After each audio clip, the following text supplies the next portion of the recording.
నమస్తే. ఇటు ప్రధానమంత్రి నరేంద్ర మోదీకి సంబంధించి 11 ఏళ్ల సుపరిపాలన సందర్భంగా సంకల్ప సభ ఏర్పరిచింది. అలాగే ఈటెల రాజేందర్ సంబంధించి మల్కాజ్గిరి ఎంపీగా పార్లమెంట్ ఎంపీగా సంవత్సరం కంప్లీట్ అయిన నేపథ్యంలో ఒక సంకల్ప సభ అనేది ఏర్పరిచింది. మాట్లాడడం మనతో పాటు మల్కాజ్గిరికి సంబంధించిన బీజేపీ పార్టీ నాయకులు ఉన్నారు. ఉడత నవీన్ గారు. చెప్పండి అన్న, ఏం చెప్తారంటే ఫస్ట్ గా ఈటెల రాజేందర్, మీరు మల్కాజ్గిరి సభ్యులు కాబట్టి ఎట్లుంది మల్కాజ్గిరి? ఈటెల రాజేందర్ గారు అప్పుడు ఎలక్షన్ టైంలో ఇచ్చిన హామీలను నెరవేరుస్తున్నారా?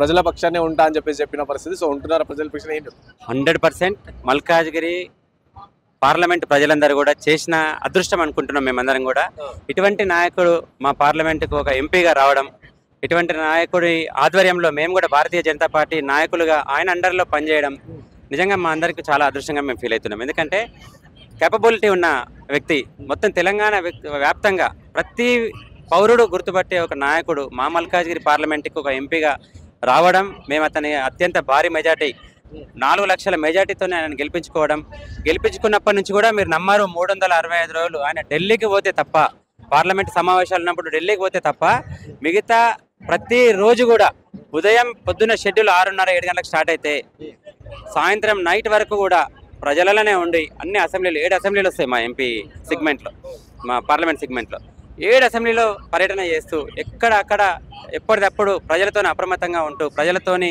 మమేకమై ఉంటూ రాష్ట్ర ప్రభుత్వం కాంగ్రెస్ మీద నిప్పులు చెరుగుతూ హైడ్రా విషయంలో ముఖ్యంగా చెప్పాలంటే హైడ్రా విషయంలో ఈటెల రాజేందర్ తీసుకున్నంత ఇనిషియేటివ్ ఇంకెవరు తీసుకోలేదు ఈ రాష్ట్రంలో.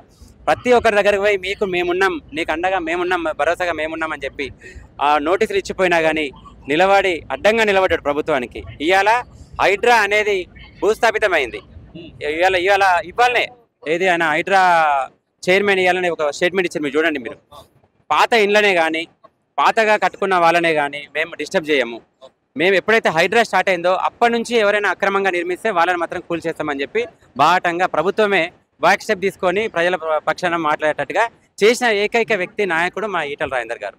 ఈటెల రాజేందర్ గారికి బీజేపీ పార్టీలు అంత సపోర్ట్ లేదు అంటే ఆయన హైడ్రా పక్షాన్ని ఇవన్నీ ఎందుకు చెప్తారు? అది విమర్శలు కూడా వస్తా ఉన్నాయి అన్న. ప్రతి కుటుంబంలో ఒక నలుగురు ఉన్న ఫ్యామిలీలా 4 గోడల మధ్యలోనే 1.25 లక్షలు ఉంటాయి. ఇది జాతీయ పార్టీ భయ్యా. ఇది ఏదో ఆషామాషి టీఆర్ఎస్ లేకపోతే ఇంకో బీఎస్పీ అట్లాంటి చిన్న చిన్న పార్టీ కాదు. ఇది భారతదేశంలోనే అత్యంత యువత మెంబర్షిప్ కలిగిన, అత్యంత ఎక్కువ మెంబర్షిప్ కలిగిన, అత్యంత ప్రజాదరణ పొందిన ఏకైక పార్టీ భారతదేశంలో ఏదైనా ఉంది అంటే అది భారతీయ జనతా పార్టీ. ఆ భారతీయ జనతా పార్టీల కార్యకర్తలుగా మేమందరం గర్విస్తున్నాం. అంత పెద్ద పార్టీలా ఖచ్చితంగా చిన్న చిన్న డిస్టర్బెన్స్ ఉంటాయి. అంత మాత్రం చేత ఈటెల రాజేందర్కి వ్యతిరేకత ఉంది పార్టీలు అంటే మూర్ఖులు అవుతారు వాళ్ళు. ఎందుకంటే ఈయనని ఆదరించిండ్రు ప్రజలు 4 లక్షల మెజార్టీతో ఇచ్చినప్పుడు ఈ నాయకుని కాదనే దమ్ము ఏ నాయకునికి ఉంటుంది?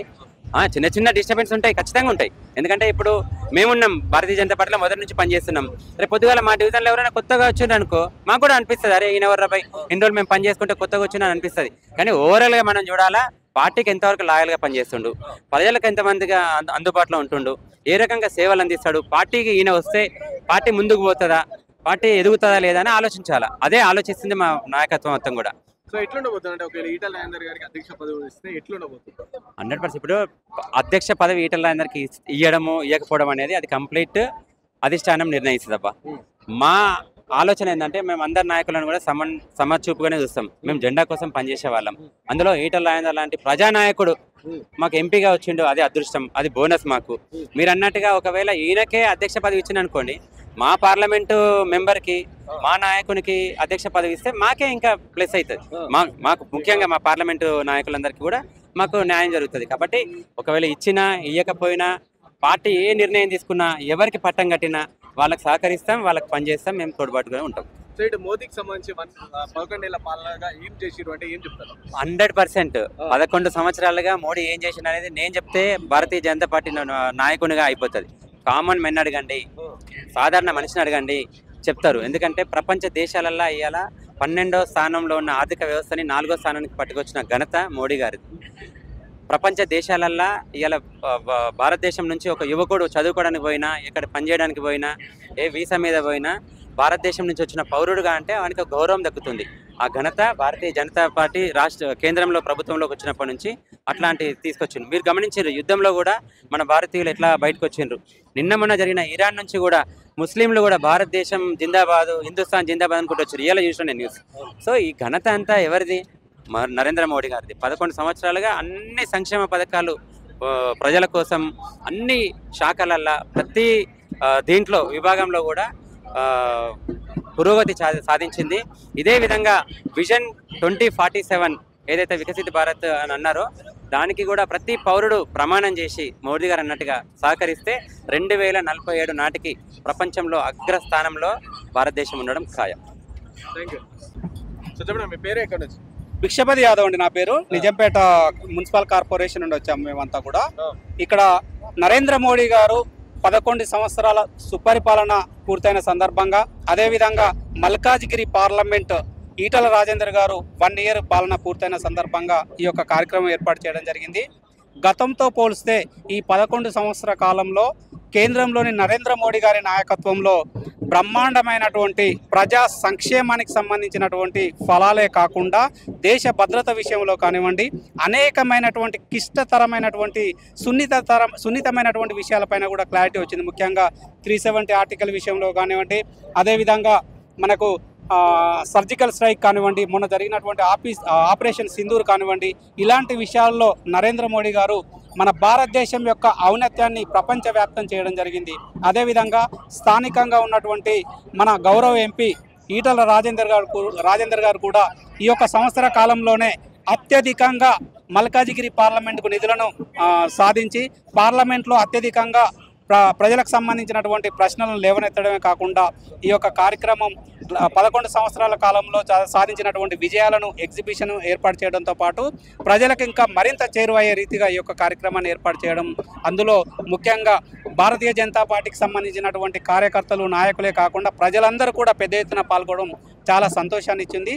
ఇదే విధంగా రాబోయే రోజుల్లో మన మల్కాజ్గిరి పార్లమెంట్తోనే కాకుండా తెలంగాణ రాష్ట్రంలో కూడా కాషాయ జెండా ఎగరేసే విధంగా భారతీయ జనతా పార్టీ కార్యకర్తలు నాయకులు అందరూ కూడా పనిచేస్తామని ఈ సందర్భంగా తెలియజేస్తారు. ఏం చేశారు మోడీ గారు, ఏం చేశారు 11 సంవత్సరాలుగా అని చెప్పేసి కాంగ్రెస్ పార్టీ అడుగుతున్నారు. అసలు డ్యాములు కట్టిరా, స్కూల్ కట్టిరా, యూనివర్సిటీలు కట్టిరా, సో ఇది ఏం చేశారు? పేదలకి సంబంధించి శాలరీలు పెంచిరా, ఏం చేశారు? ఈ 11 సంవత్సరాల కాలంలో మోడీ గారు సాధించినటువంటి విజయాలు గత 1947 నుండి ఇప్పటి వరకు కాంగ్రెస్ అనేక మార్లు కేంద్రంలో అధికారం సాధించింది.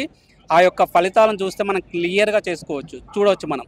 ఎందుకంటే ముఖ్యంగా జాతీయ రహదారుల నిర్మాణమే కానివ్వండి, అదేవిధంగా మెట్రోకు సంబంధించినటువంటి సిటీలలో మెట్రో రైల్వే నిర్మాణమే కానివ్వండి, అదేవిధంగా రైల్వే నిర్మాణ వ్యవస్థలోనే కానివ్వండి, అదేవిధంగా మనకు అత్యంత సున్నితమైనటువంటి అంశం అయోధ్య రామ మందిరంలో విషయంలో కానివ్వండి, అదేవిధంగా మనకు సంబంధించినటువంటి మొన్న జరిగినటువంటి మన ఆపరేషన్ సింధూర్ కానీ, సర్జికల్ స్ట్రైక్ విషయంలో కానీ, దాంతోపాటుగా మొన్నటి బడ్జెట్లో మనకి 12 లక్షలకు సంబంధించి ఇన్కమ్ ట్యాక్స్ ఎగ్జెంప్షన్ విషయంలో కానివ్వండి, ఇలా అనేక సదుపాయాలను కరోనా సమయంలో ముఖ్యంగా నరేంద్ర మోడీ గారు అధికారంలో ఉన్నప్పుడు కరోనా విషయంలో తీసినటువంటి జాగ్రత్తలు, ఇంత పాపులేషన్ ఉన్నా కూడా అతి తక్కువ మందికి మనకి అపాయ సమయం నుండి తప్పించేసి అందరికీ వ్యాక్సిన్ ఇచ్చినటువంటి సందర్భం కానివ్వండి, ఇవన్నీ కూడా కాంగ్రెస్లో ఉన్నటువంటి నాయకులకు వాళ్ళకి కనిపించుకోవాలి, వాళ్ళ చరిత్రను చూసుకోవాలి, అప్పుడు సాధించిన విజయాలు ఇప్పుడు ఉన్నటువంటి విషయాలన్నీ కూడా చూపించుకోవాలని మేము కోరుకుంటున్నాం. సో మీరు బీజేపీ పార్టీ కార్యకర్త ఈటల రాజేందర్ గారి గురించి చెప్పుకోమంటే సంవత్సరం ఆయన ఏం చేశారు అని అడిగితే ఏం చెప్తారు? మనం ముఖ్యంగా చూసుకున్నట్లయితే గతంలో ప్రస్తుత ముఖ్యమంత్రి గారే ఒకప్పుడు మల్కాజ్గిరి పార్లమెంట్ ఎంపీగా పనిచేశారు. అతను ఏ ఒక్క రోజు కూడా గ్రౌండ్లో మల్కాజ్గిరి పార్లమెంట్లో ఏ కార్యకర్తకు కానీ ఎక్కడికి కూడా వచ్చినటువంటి సందర్భం లేదు. కానీ ఈటల రాజేందర్ గారు గత సంవత్సర కాలంలో మల్కాజ్గిరి పార్లమెంట్ మారుమూల గ్రామాలకు కూడా వెళ్ళడం జరిగింది. అదేవిధంగా అత్యధికంగా నిధులను కూడా మంజూరు చేయించడం జరిగింది. దాంతోపాటు ఇక్కడ మేము చూసుకున్నట్లయితే నిజాంపేట మున్సిపల్ కార్పొరేషన్లో బాచ్పల్లి ఫ్లైఓవర్ నిర్మాణం కానివ్వండి, అదేవిధంగా మన మల్కాజ్గిరి పార్లమెంట్ సంబంధించినటువంటి బోర్లకు సంబంధించినటువంటి కానివ్వండి, ఈ విధంగా చాలా నిధులు ఇచ్చారు. అదేవిధంగా ప్రతి కార్యకర్తకే కాదు, పార్టీలకు అతీతంగా ప్రజలతో మమేకమయ్యారు. కాబట్టి ఈ మన బాధ్యతలు మనకి పార్టీకి సంబంధించిన ఒక ఎంపీనిగానే కాకుండా ఒక రాజకీయానికి సంబంధించి పార్టీ నాయకుడిగా ప్రజల మధ్యలో ఉంటున్నాడు కాబట్టి మేము అతన్ని ఆదరిస్తున్నాం. మోదీ గారు 11 సంవత్సరాల పాలన కంప్లీట్, సో ఏం అభివృద్ధి పనులు చేసినట్టు ఏం చెప్తారు? మోడీ గారు 11 సంవత్సరాల పాలనలో ఒకటి కాదు లక్షల్లో అభివృద్ధి పనులు చేశారు. షాంపుల్కి త్రిబుల్ తలాక్ ముస్లిమ్స్ కోసం, మొన్న ఆపరేషన్ సింధూర్ని ఎంత పెద్ద విజయవంతం చేసి ప్రపంచ దేశాల్లో భారతదేశాన్ని మొట్టమొదటి స్థానంలో ఉంచిన ఘనత కూడా నరేంద్ర మోదీ గారిదే.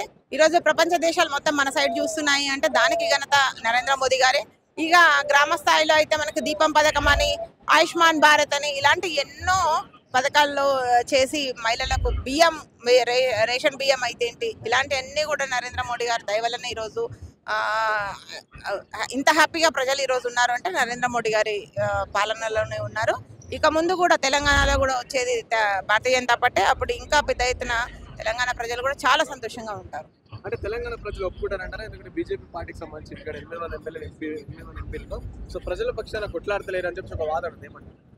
ప్రజల పక్షాన కొట్లాడుతారు కాబట్టి ఈ రోజు ఈ మాత్రం కూడా మనకు ఎంపీ నిధులు వస్తున్నాయి అంటే మనం కేంద్రం నుంచి తెచ్చుకోగలుగుతున్నాం అంటే ప్రజల పక్షాన కొట్లాడబట్టికే ప్రజల కోసం ఆలోచిస్తున్నారు కాబట్టి. కాంగ్రెస్ పార్టీ చెప్తుంది అసలు ఏమి నిధులే వస్తలేవు, అన్ని కూడా ఏపీకి సంబంధించి చంద్రబాబు నాయుడుకి పోతున్నారు, మన తెలంగాణకి నిధులే ఇస్తలేరు అని చెప్పేసి ఇప్పుడు ఒక సిస్టమ్ ఉంటుంది. మనం ఒక సిస్టమ్ లో ఉన్నాం, బజార్లో లేము, ఒక సిస్టమ్ లో ఉన్నాం. ఆ సిస్టమ్ ప్రకారం ఏ రాష్ట్రానికి ఎంత రావాలి, మన దగ్గర నుంచి పోయేది ఎంత, మనకు వచ్చేది ఎంత అని ఒక లెక్కలు అయితే ఉంటాయి. నువ్వు శక్తికి మించి అప్పులు చేసుకొని ఈ రోజు మాకు రావట్లేవు, మీరు మీ ఇష్టం వచ్చినట్టు మీ ఖర్చులు, మీ అప్పులు తీర్చాలంటే కేంద్రం ఎందుకు తీరుస్తుంది? నీ అప్పులు నువ్వే తీర్చుకో, కేంద్రం ఎందుకు తీరుస్తుంది? నీ అప్పులకు సరిపడా డబ్బులు ఎందుకు ఇస్తుంది కేంద్రం? రాలేదంటే వచ్చినాయని మింగేసి సగం ప్రజలకు సగం పెట్టి ఇంకో సగం అసలు ఇచ్చినాయి కూడా నువ్వు చెప్పే పరిస్థితిలో లేకుండా, కేంద్రం ఇచ్చిందని ఈరోజు చెప్పే పరిస్థితిలో లేకుండా ఇలాంటి పరిస్థితులు ఉన్నాయి కాబట్టి ఈరోజు ప్రజలు కూడా నమ్మే పరిస్థితిలో లేరు. ఈటెల రాజేందర్ సంవత్సరం పాలన ఈటెల రాజేందర్ గారి కంప్లీట్ అయిపోయింది మల్కాజ్గిరి సంబంధించి. సో ఈటెల రాజేంద్ర గారు 11 ఇప్పుడు సంవత్సరం కాలం పాటు పాలనలో నిజంగా కూడా ఇంతకుముందు ఒక ఎంపీ ఉంటుండే మనకి. అసలు ఆ ఎంపీ ఎవరో కూడా కొంచెం కొత్త వాళ్ళకు, రాజకీయాల్లో లేని వాళ్ళకు తెలియని కూడా తెలియదు. రాజకీయాల్లో ఉన్న మాలాంటి వాళ్ళకు కూడా ఏనాడు ఒకసారి మొహం గడిపడిన చరిత్ర కూడా లేదు. కానీ ఈ రోజు 11 నెలల్లో, ఈ 12 నెలల కాలంలో కూడా ఈటెల రాజేంద్ర గారు మేము ఎల్బీ నగర్ కాన్స్టిట్యున్సీకే ఆయన 500 సార్ల పై చిలుకు ఆయన ఎల్బీ నగర్ కాన్స్టిట్యున్సీకి విజిట్ చేయడం, ప్రతి చిన్న కార్యకర్తల దగ్గరికి కూడా వెళ్ళి వాళ్ళ ఇంట్లో విజిట్ చేయడం కావచ్చు, పనులు కావచ్చు, ఉన్న కార్పొరేటర్లకు నిధులు కావచ్చు, రోడ్స్ కావచ్చు, ఎన్నో అభివృద్ధి పనులు ఆయన శక్తికి చేతనైనంత, శక్తికి మించి కూడా చేసిన ఘనత మన ఈటెల రాజేంద్ర గారిది.